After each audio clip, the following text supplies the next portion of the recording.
네, 이재명 대통령이 부동산 SNS로 한 주간을 뜨겁게 달궜는데요. 시장과 정치권에 미치는 여파에 관심이 쏠리고 있습니다. 국민의힘 장동혁 대표는 오늘까지 재신임을 요구하면 전당원 투표를 진행하겠다 밝혔습니다. 정치권 이슈 서영주 맥정치사회연구소장, 정광재 국민의힘 전 대변인과 짚어보겠습니다. 안녕하십니까? 네, 안녕하세요. 자, 먼저 이재명 대통령의 부동산 SNS부터 좀 짚어보겠습니다. 애초에 초반에는 다주택자에 대한 경고성 메시지가 많았었는데 이번에는 거주하지 않은 한 주택도 얼른 팔아야 할 것이다 이런 경고성 메시지가 또 나왔습니다. 이런 확산하는 메시지에 대해서는 어떻게 보고 계십니까? 일단 이제 부동산 시장이라는 게 정말 역대 정부에서 거대한 담벼락 같은 거예요. 예. 그다음에 뭐 문제로 따지면 킬러 문항 중에 하나죠. 풀기 쉬운 숙제는 아니다. 예. 라는 측면에서 아마 이재명 대통령은 이게 직접 참전을 결심하신 것 같아요. 그동안은 부동산 실무 담당자들이 정책을 발표함으로써 부동산 시장이 그 정보에 있어서 반응을 하고 그 반응에 대해서 또 정책을 내놓고 하는 조금은 실무형적인 부동산 정책의 접근이었다면 이제는 대통령의 의지와 예. 그다음에 정책 자체를 이번에는 부동산 시장에 대해서는 더 이상 불확실한 정보를 주지 않겠다라는 의지가 SNS를 통해서 계속해서 경고성이라는 뭐 그런 닉네임화의 메시지가 나오는데 전 경고성이라고 보지는 않고요. 예. 사실상 부동산 시장을 잡으려면 그러니까 보통 이 부동산이 버텨왔던 게 다주택자들이 실무자들이 얘기하면 이걸 하겠어 설마 대통령이 이거 결정할까라고 이제 생각을 하는데 지금은 대통령이 결정을 해서 하니까 이거 하겠구나 라는 이제 신호를 받으면서 예를 들면 이제 다주택자의 양도소득세 중과에 대해서 이제 주택 매물을 내놓기 시작한 거죠. 효과가 있다고 봅니다. 네. 그다음에 이제 똘똘한 한 채 얘기하잖아요. 예. 그것도 손을 댄다. 저는 그게 한 채도 갖지 말라는 소리가 아니라 사실상 실거주에 대해서 확실하게 가자.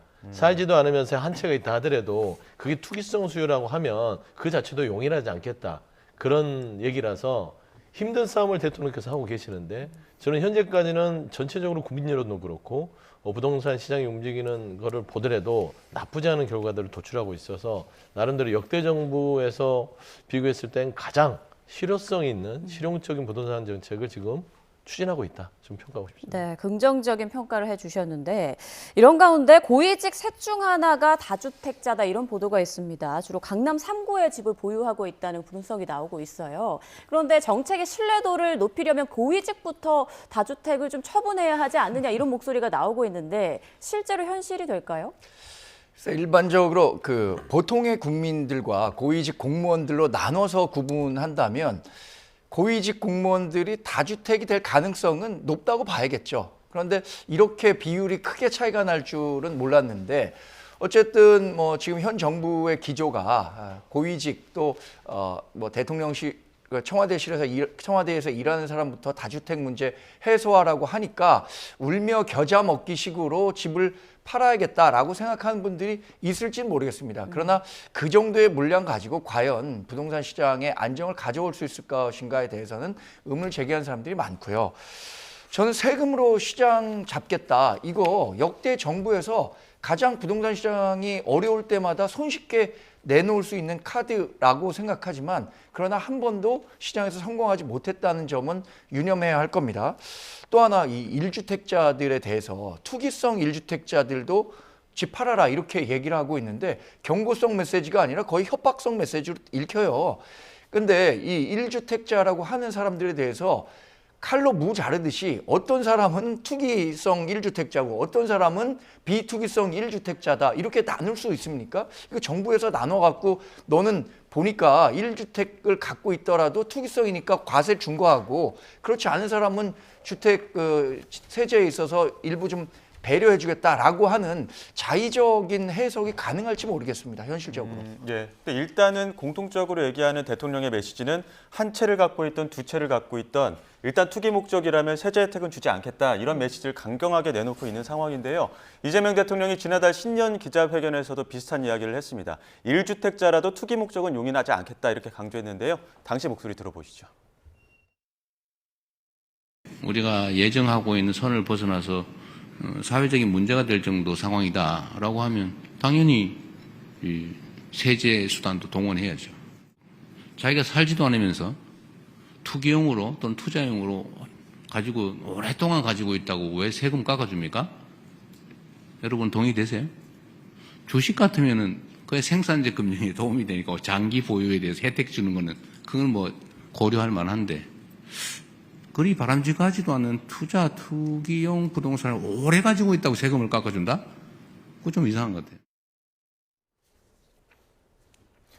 지금은 단순 메시지지만 이게 조금 시간이 지났을 때는 사실상 세제 개편으로 어느 정도 다시 한번 확실한 메시지를 더 주겠다 이런 이야기거든요. 일단 한 주택자도 말씀하신 것처럼 이거 계속 오래 갖고 있는 부분에 대해서 투기 목적이면 세제 혜택 안 주겠다 이렇게 얘기한 건데 여기에 대해서 어떻게 보십니까?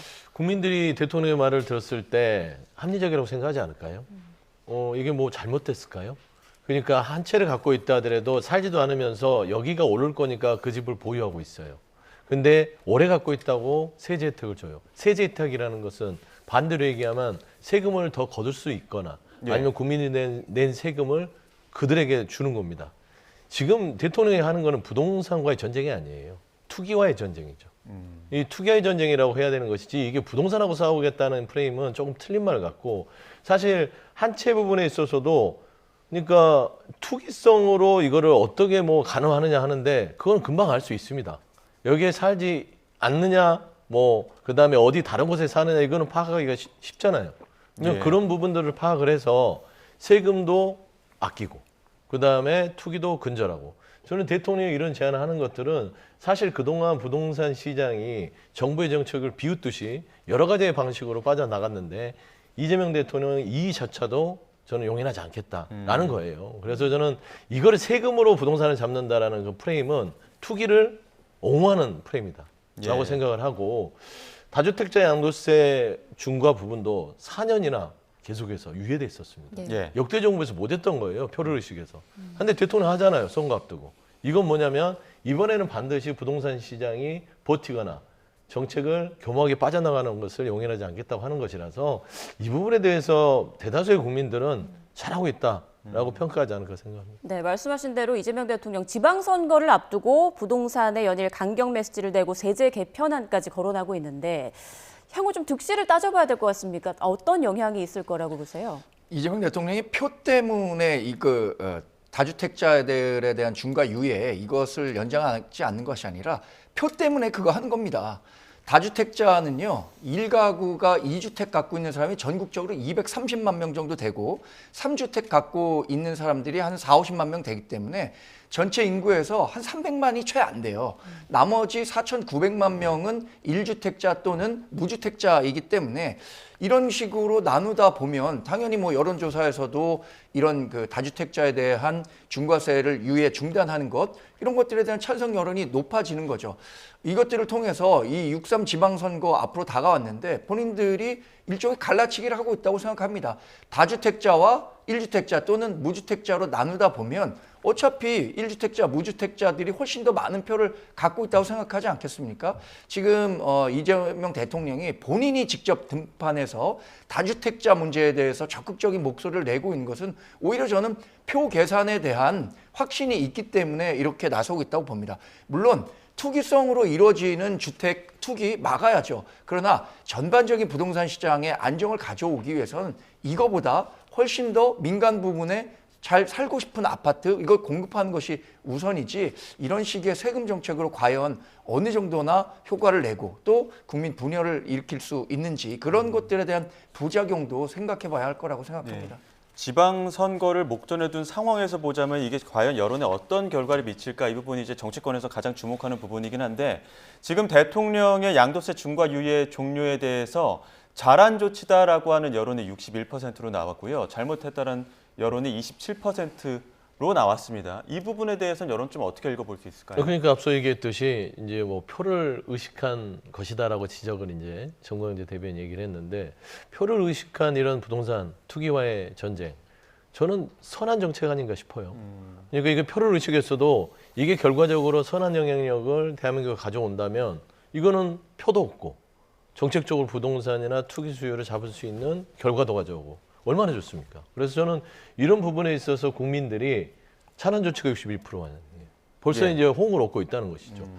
저는 이런 거예요. 아까 민간주택 공급에 대해서도 얘기를 했었는데 민간주택 공급은 대통령이 그거를 막 주도할 수는 없는 거고 광역단체장들이 주도하는 겁니다. 그런데 보세요.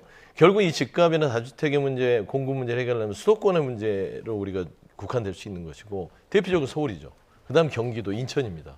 그런데 대통령이 이 공급 대책을 내놨을 때 공공부지에 6만 원을 내겠는데 호응한 사람은 경기도의 김동연 지사밖에 없어요. 곧바로 민간주택 63만 호를 공급하겠다고 발표를 합니다.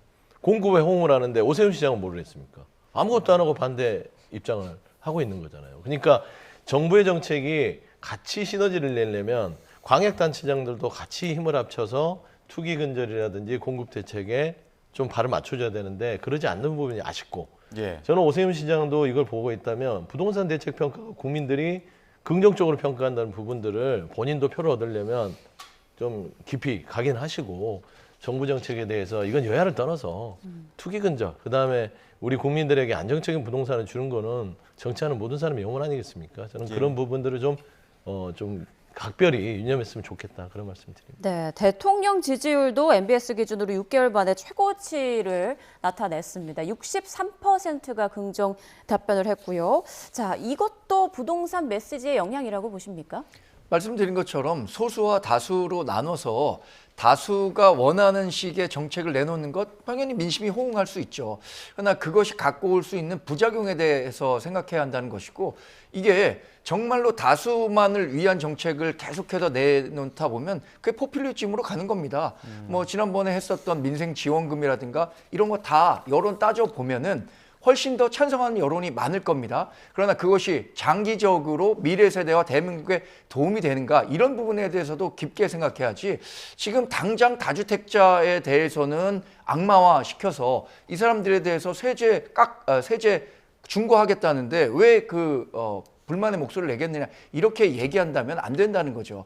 이 사람들이 그동안 해왔던 주택 공급자로서의 역할에 대해서도 인정을 해야 되는 거고 또 하나는 다주택 문제를 지금 해소하고 싶은 사람들도 꽤 많을 겁니다. 이재명 대통령 중과한다고 하니까 또는 이런저런 이유로 다주택 문제를 해소하고 싶다고 하더라도 현재 조정구역이라든가 토지거래 허가구역으로 묶여있고 대출 규제 다 있는 상태에서 과연 대통령이 얘기하는 5월 9일까지 본인들이 이걸 해소할 수 있을까? 이런 출구 전략도 대체로 마련되지 않은 상태에서 일방적으로 밀어붙인다면 부동산 시장에 발생할 수 있는 부작용 커질 수밖에 없다고 보는 거죠. 전문가들이 하는 얘기입니다. 예, 2차 종합특검 이야기도 짧게 해보겠습니다. 권창영 변호사가 2차 특검에 임명이 됐는데 민주당 추천한 인사는 아니었고 조국혁신당이 추천한 인사였거든요. 네. 이건 좀 어떻게 해석해 볼 수 있을까요? 일단 뭐 이제 당을 떠나서 진보 진영 내에서 이제 추천한 인사를 그 대통령께서 낙점했다 이렇게 보는 게 맞을 것 같고요. 뭐 지금 민주당과 조국혁신당 합당 문제가 오고 갈 만큼 두 당은 뿌리가 같은 당이에요. 그래서 네. 저는 아마 그 특검에 대한 인물 그리고 2차 특검을 잘할 수 있는 어떤 여러 가지의 장단점을 비교 분석해서 선택하신 것 같다라고 생각하시면 되고 저는 아까 인터뷰 내용을 살짝 봤는데 본인 스스로도 이제 판사를 했으나 형사 부분을 많이 다뤘기 때문에 크게 이 내란 특검이나 이 2차 특검에 있어서의 어떤 특검 진행에서는 큰 무리가 없다라는 것이고 내란 문제가 이제 국기문란 사건이기 때문에 그 부분을 중점적으로 하겠다고 했어요. 그래서 저는 사실 무난하게 2차 특검은 그 어떤 특별검사가 누가 됐든지 간에 잘 치러내지 않을까 좀 그렇게 평가하고 싶습니다. 네, 추가 질문 하나 드리면 어제 민주당에서 검찰개혁과 관련해서 난상 토론을 벌이고 또 그 결과를 발표하지 않았습니까? 당초 정부안 그리고 이재명 대통령이 언급한 부분과 좀 결이 다른 차이가 있는 결과가 나왔던데 설명을 좀 해주시죠. 그러니까 이제 결이 다르다고 하기보다는 조금 대통령의 의지대로 그대로 안 갔다는 게 이제 아마 이게 반대 의견 아니야라고 생각하실 수 있는데 네. 결이 다르진 않아요. 보안 수사권 완전히 주느냐, 보안 수사 요구권까지 낮추느냐, 이제 톤 다운을 했다는 것인데 대통령께서도 입법부인 국회, 특히 민주당 내에서 숙고를 해서 그 입장을 주면 대통령께서 결정하겠다고 이미 밝힌 바가 있습니다. 그러면 보안 수사권을 대통령께서 해달라고 요구한 거는 아닌 것 같아요. 제 생각에는. 왜냐하면 숙고하라고 했으니까. 그러면 보안 수사권과 보안 수사 요구권 이 두 가지를 가지고 지금 사실상 아마 대통령과 지금 당에서 당정청이 좀 얘기를 이제 본격적으로 들어갈 것 같고요.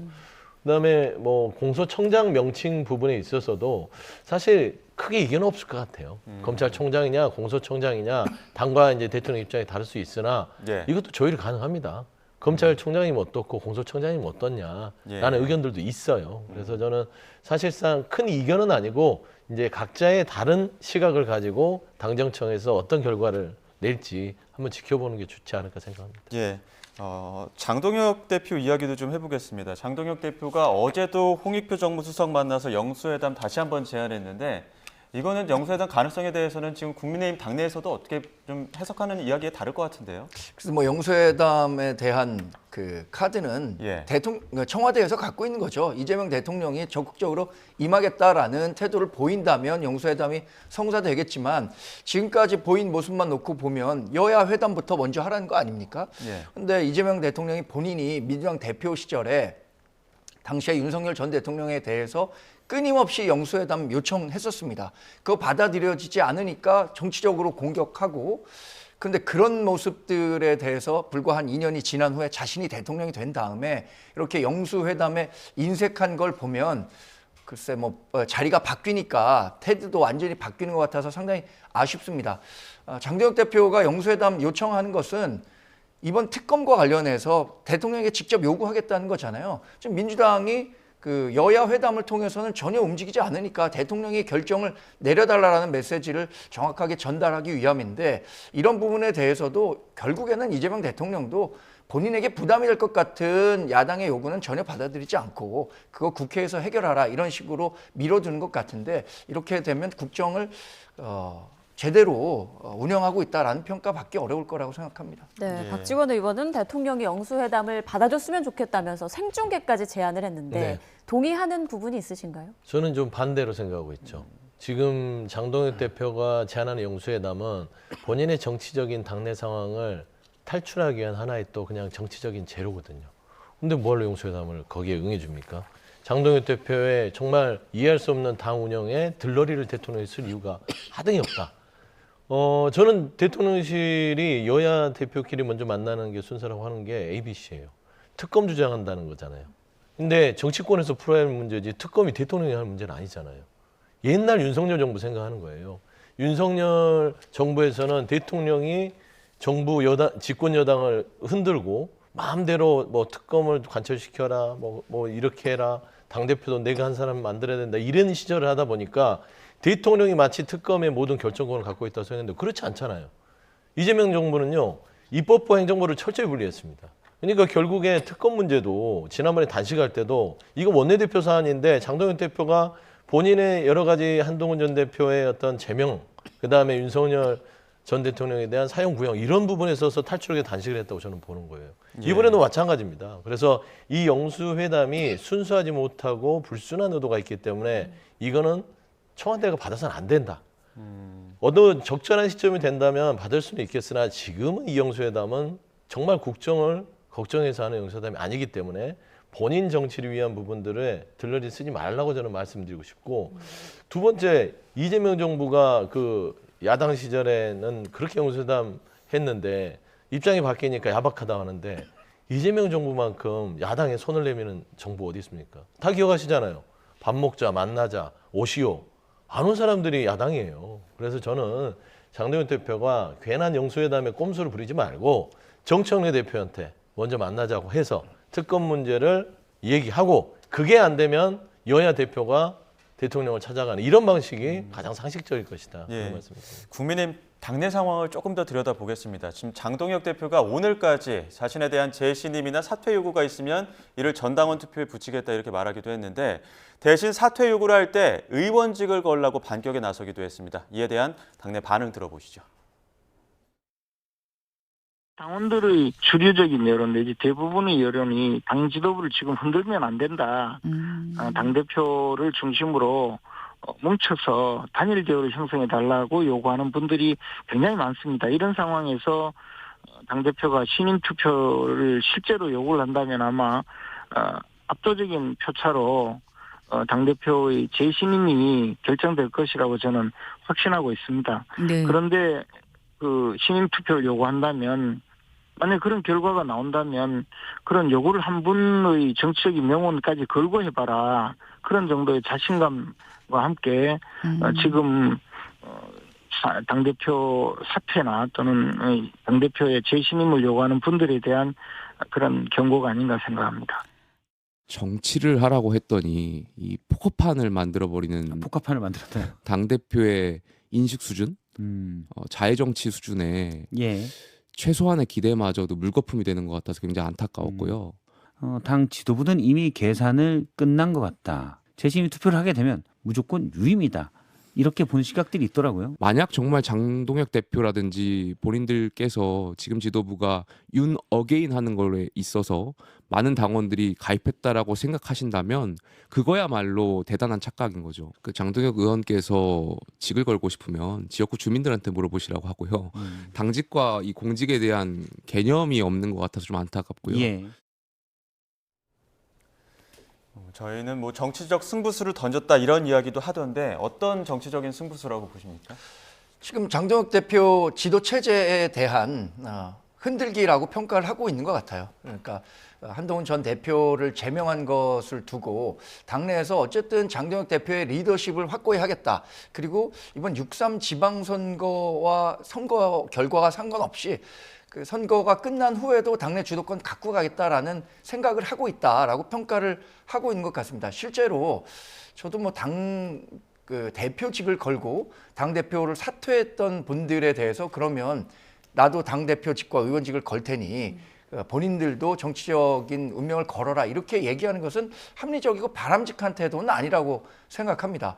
왜냐하면 본인도 당 대표가 뽑았기 때문에 본인의 거취와 관련해서 그 가볍게 움직일 수 없다라고 얘기를 하고 있는 것처럼 상대 뭐 국회의원직이든 뭐 단체장직을 걸겠다고 한 것도 그분들도 다 유권자들이 선택한 것인데 이런 문제를 가지고 그 정치적 운명운을 걸어라라고 얘기하는 것은 올바른 태도는 아니죠.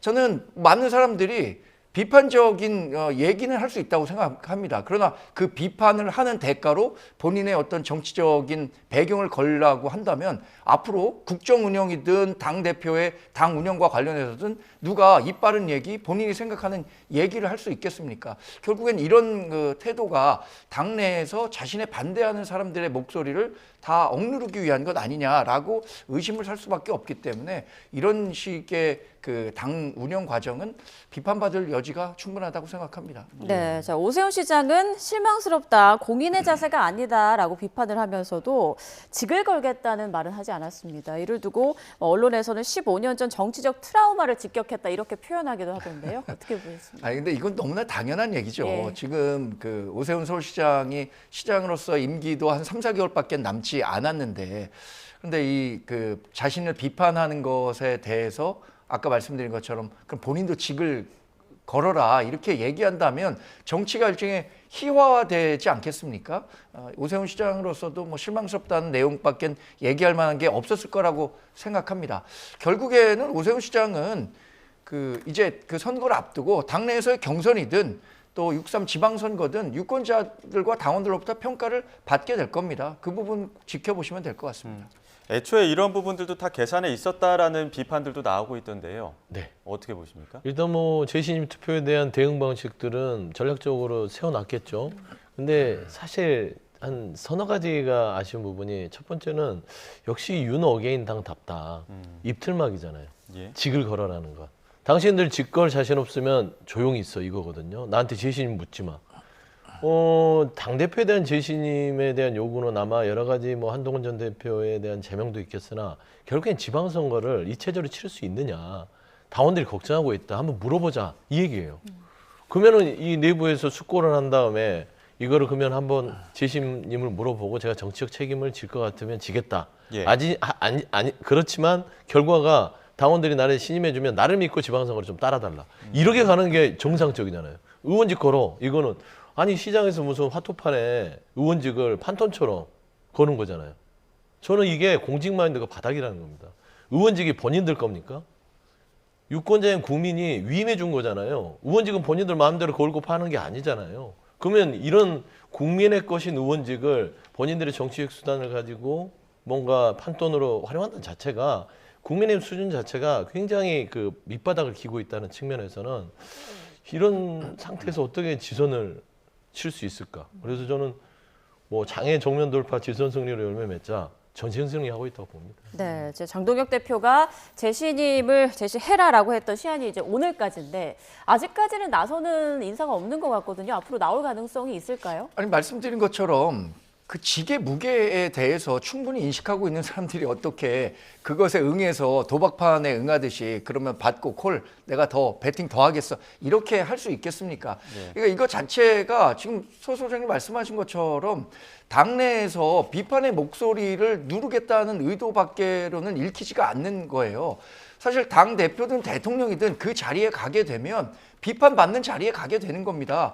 다양한 사람들이 그 국정 운영이든 당의 운영과 관련해서 여러 목소리를 낼 수 있는 거예요. 그리고 그 사람들이 뭐 내는 목소리는 결국에는 그것이 지금은 생각하지 않겠지만 그 사람 잘 되라고 하는 얘기일 수도 있는 겁니다. 그런데 본인에 대한 비판에 대해서는 지나치게 예민하게 대응하면서 본인 흔들기라고 생각하고 정치적으로 유리하기 때문에 이런 카드를 통해서 돌파하겠다라고 한다면 앞으로 당대표 하는 사람마다 본인 위험할 때 좀 당내 리더십 위기가 있을 때마다 무엇이든 걸고 하지 않겠습니까? 더군다나 이런 게 있어요. 지금 장동혁 대표 체제에 대해서 걱정하는 사람들도 지금 신임을 물어본다면 앞으로 4개월밖에 지방선거가 남지 않았는데 장동혁 대표 체제가 무너지면 지방선거는 누가 치르겠느냐 이런 위기감을 갖고 있을 거 아닙니까?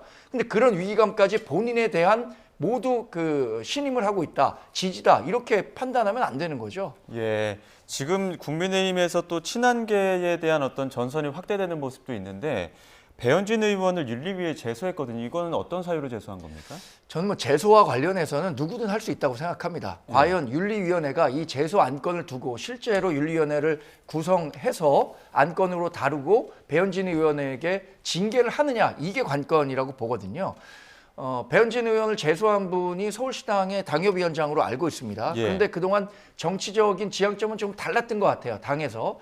이번에 배현진 서울시당 위원장을 맡고 있는데 한동훈 전 대표에 대한 제명과 관련해서 21명의 서울 지역 당협위원장들이 이렇게 하면은 지방선거 제대로 치르기 어렵다. 이거 과한 조치다라는 연판장을 섰습니다. 예. 그것에 대해서 배현진 의원이 다른 당협위원장들에게 동참하라 이런 식의 분위기를 조성했다는 건데 이런 분위기 조성만으로 거기에 이름 올리는 건 아닌 거거든요. 21명은 각자의 정치적인 판단에 따라서 이름을 올린 건데 이런 부분을 윤리위원회에 제소한다. 그래서 윤리위원회가 구성돼서 배현진 의원을 징계한다. 이러면 제2의 한동훈 전 대표 제명 사건으로 당내에서는 기록될 수밖에 없을 겁니다. 예. 자, 그렇다면 장동혁 대표의 이런 징계 정치 어떻게 보십니까? 앞으로 당에 도움이 될 것 같지 않다라는 여론이 좀 많은 것 같은데요. 그렇죠. 이건 정치가 아니라 포갑이죠.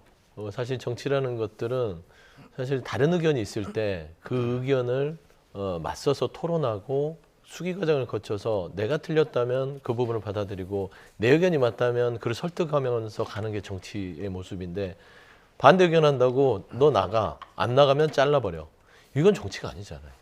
그러면 이거는 거의 뭐 저는 폭력 조직에서 하는 그런 행태들을 보이고 있고 저는 이게 장동혁 대표의 그 의지인지 아니면 그 당의 특별당원으로 취급받는 고성국 씨의 의지인지를 한번 들여다봐야 될 것 같아요.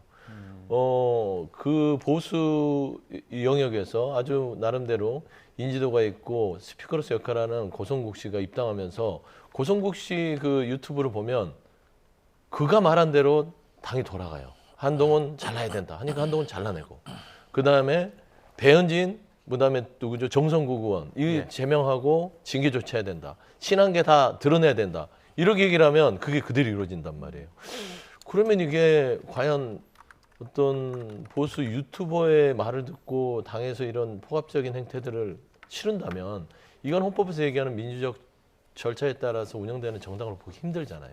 예. 그래서 저는 사실상 장동혁 지도부는 행태만 지금 정당의 행태를 갖고 있지 거의 수구 구구 집단으로밖에 저는 평가가 안 된다. 예.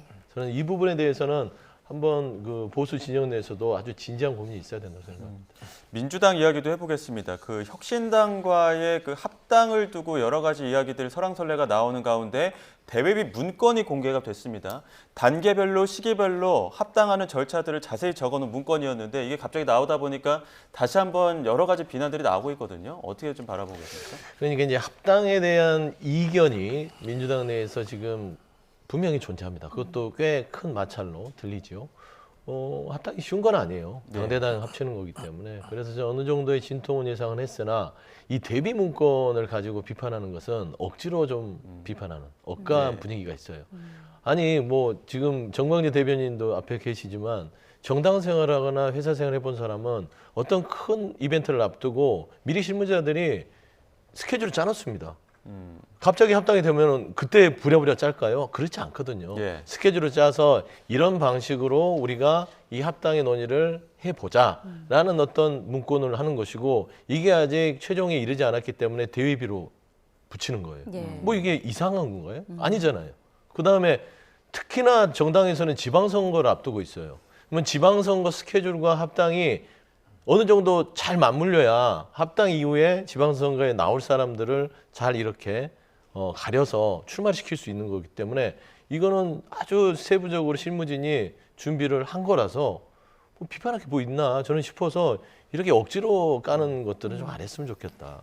그런데 그 안에 담긴 내용들이 이제 혁신당의 지명직 최고위원을 배정한다라는 네. 그런 내용, 혹은 뭐 혁신당에 갔던 탈당 인사도 이제 복권을 하겠다, 뭐 이런 내용들이 있는데 이런 대외비 공개가 민주당 내에도 여러 영향을 미치지 않을까 싶습니다.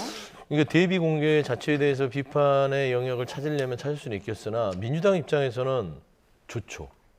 조국 혁신당이 보면 화나겠죠. 근데 민주당 입장에서 대비를 짠 거기 때문에 네. 예를 들어서 지금 조국 혁신당은 황운하 의원만 해도 공동대표를 요구하고 있었는데 우린 지명직 최고로 떼우겠다는 거잖아요. 그다음에 조국 혁신당 탈당 부분도 민주당으로 받아들이겠다. 이 부분도 어느 정도 나름 편의를 봐주되 민주당 내에서 해줄 수 있는 거는 이 정도면 합당하면서 민주당이 손해보는 장사는 아니지 않냐. 그래서 민주당 내에서 비판할 건 저는 없지 않을까 싶어요. 예. 다만 제가 합당에 대해서 치열하게 논의하는 거는 이런 대비 문건은 당연히 실무진들이 할 수 있는 거를 다 알고 있기 때문에 비판하지 말고 합당의 실익이 지금이 맞냐, 지방선거 이유가 맞냐를 치열하게 논의된 뒤에 예. 당원들에게 투표를 하는 방식들을 결정해야 된다. 저는 이 대목만 집중했으면 예. 좋겠다. 이 당내 내용이 불거지는 가운데 지금 민주당과 혁신당 간의 합당 논란에 대한 어떤 파열음도 또 나오고 있습니다. 이번에는 숙주 정치 논란이 불거졌는데 통합을 둘러싼 논의가 이게 사실상 감정 싸움으로 길었던 평가도 나옵니다. 양측 이야기부터 듣고 오시죠. 민주당 지지자들 사이에서는 벌써부터 특정인의 대권 놀이에 우리 민주당을 숙주로 이용하는 게 아니냐, 자기 알박기에 들어간 게 아니냐는 얘기까지 나오고 있습니다. 정당 숙주 삼아서 정치하는 데는 가장 그 능숙하신 분이 예. 그분이 아마 당정이 한 7번, 8번 바뀌었죠. 정당을 숙주 삼는 원천 기술 보유자께서 그런 말씀을 하시니까 대외비 문건 공개에 감정 싸움까지 치닫다 보니까 이거 쉽지는 않아 보이는데요. 이 대외비 문건 공개는요, 과연 어떤 경로를 통해서 공개가 됐느냐, 유출이 됐느냐, 이 부분이 관심일 것 같아요. 사실 정청래 민주당 대표에 대해서 이 조국혁신당과 합당하는 과정에서 미략이 있었다. 이거 국무위원과 최고위원 간에 있었던 그 텔레그램 문자입니다. 그러니까 그걸 타격소자라고 했는데 이거 이렇게 미략이 있었던 것처럼 실무진의 자료라고 하더라도 밖에 나온 것에 대해서 누군가는 타격 소재로 삼지 않겠습니까?